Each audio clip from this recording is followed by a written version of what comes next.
Well, there is so much more still ahead for you this evening. Ellie and Ruth will both be here in the studio. Yes, millions of people watched the first episode of I'm a Celebrity, Get Me Out of Here. In the studio. So how did it all kick off last night?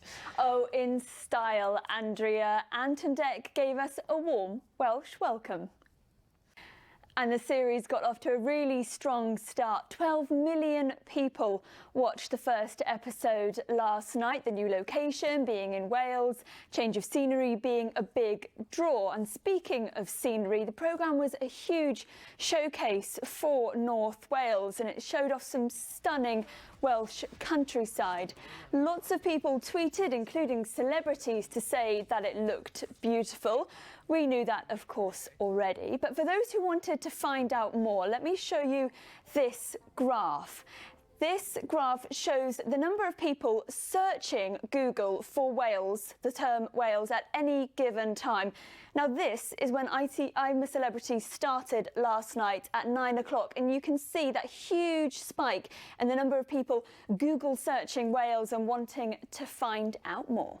So how are they all settling in then? Well, eventually everyone got some dinner and found their beds and got nice and cosy, but it didn't start that way. This is a picture of Corrie icon Beverly Callard after she just finished the Gates of Hell trial to earn their dinner. She's covered in maggots and creepy crawlies and cockroaches of 2020, so they could relate. It also didn't get off to a great start for Radio 1 DJ Jordan North. Now, half of the group had to abseil down a cliff to meet the other half, but it soon became very clear that his fear of heights is real. The thing is, he's made a really big mistake and he's shown a moment of weakness, which the I'm a Celeb viewers like to tap into. They can be cruel, and they voted him to take part in tonight's challenge in the Viper Vault. That'll be on tonight at 9 o'clock. And it's only day one. Ellie, thank you. Asked to explain more. Ellie. Well, Alex, self-isolation is all about keeping the outside world out and having as little contact with anybody that you don't need to as humanly possible. It even means if you're having food or medicine delivered, that should be dropped off at the doorstep and you should collect it from there afterwards.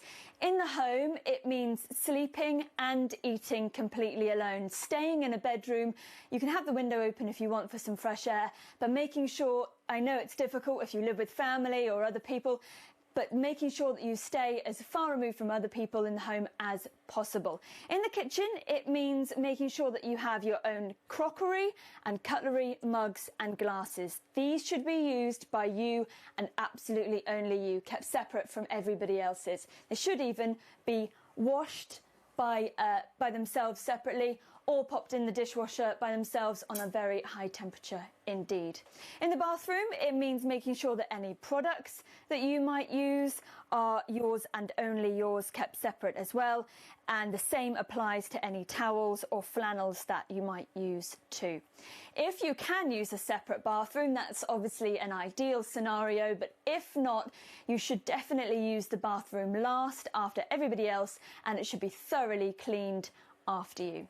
It's important that high standards of hygiene apply if you're self-isolating. So, of course, washing your hands after you've been to the toilet and before and after you eat any food.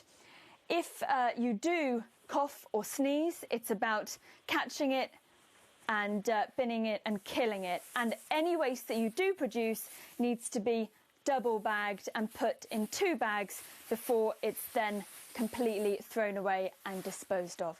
In between washing your hands, you can of course use hand sanitizer or hand gel, which helps keep bacteria and the virus at bay. This can also be used on surfaces as well to keep them clean too. These are just some of the hints and tips that you can use when you're self-isolating.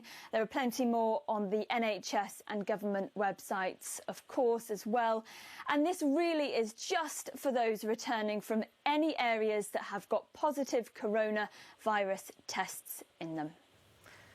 OK, Ellie Pitt, some good advice there. Thanks very much.